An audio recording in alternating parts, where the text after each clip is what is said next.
All right. Hello, you guys. I've got my coffee and I'm ready to talk about what's been going on in Points of Measure. So, let's get started.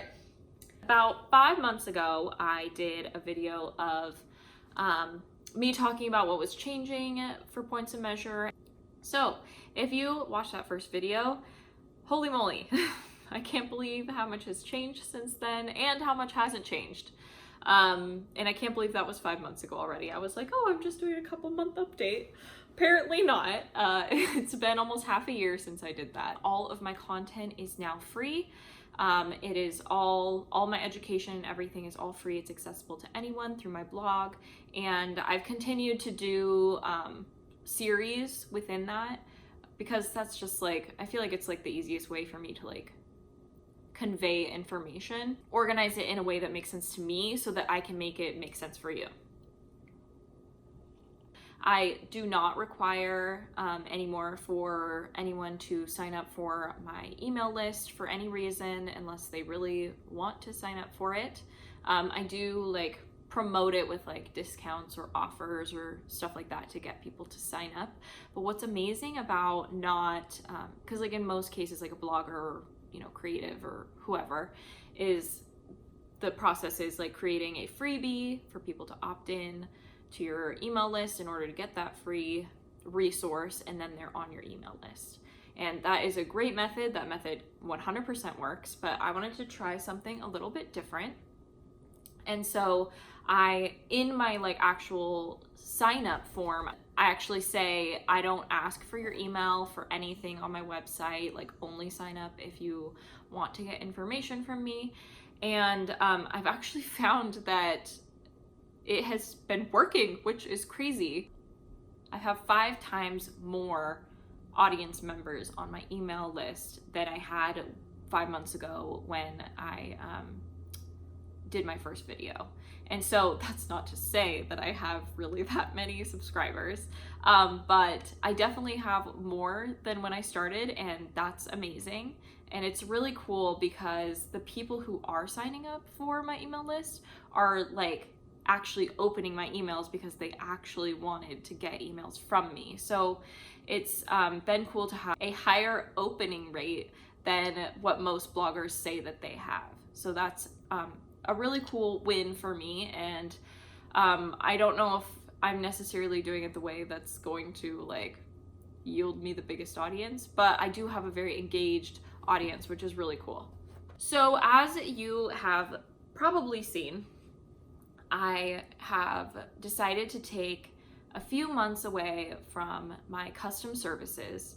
And the reason for this is that I started Points of Measure as like an idea for an education platform. I really started it as like sort of like a way to document my education and my knowledge.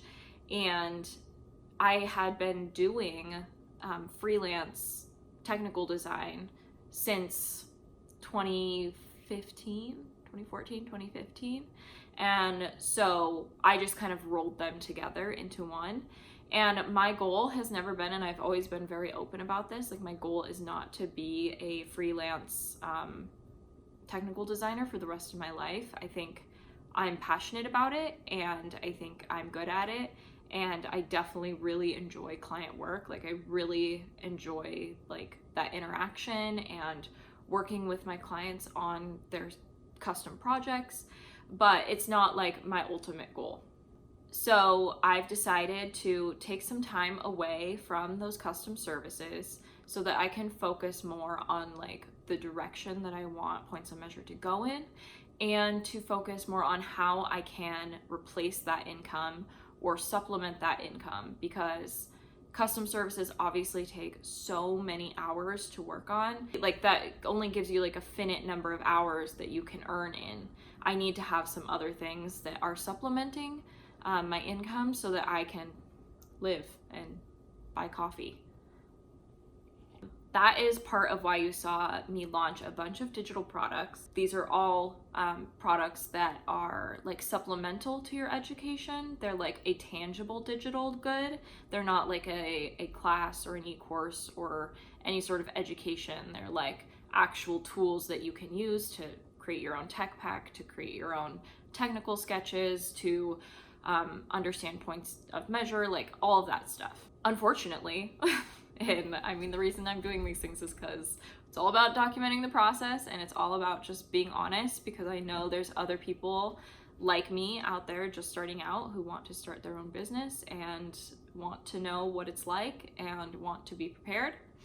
I have definitely made way less than I made last year.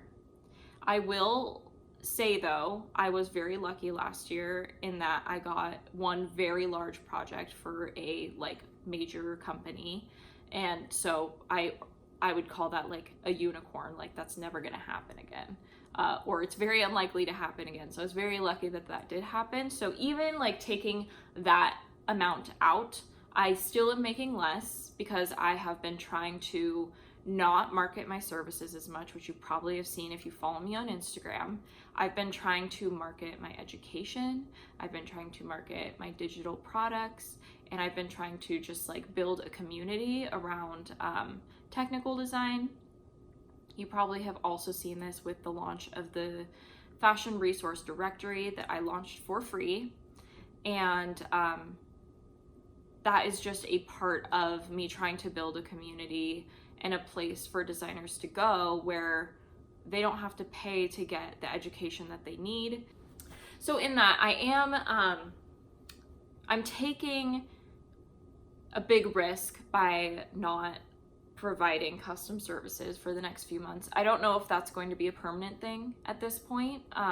It kind of depends how the next few months go, but I am taking a huge risk. That's my main income right now.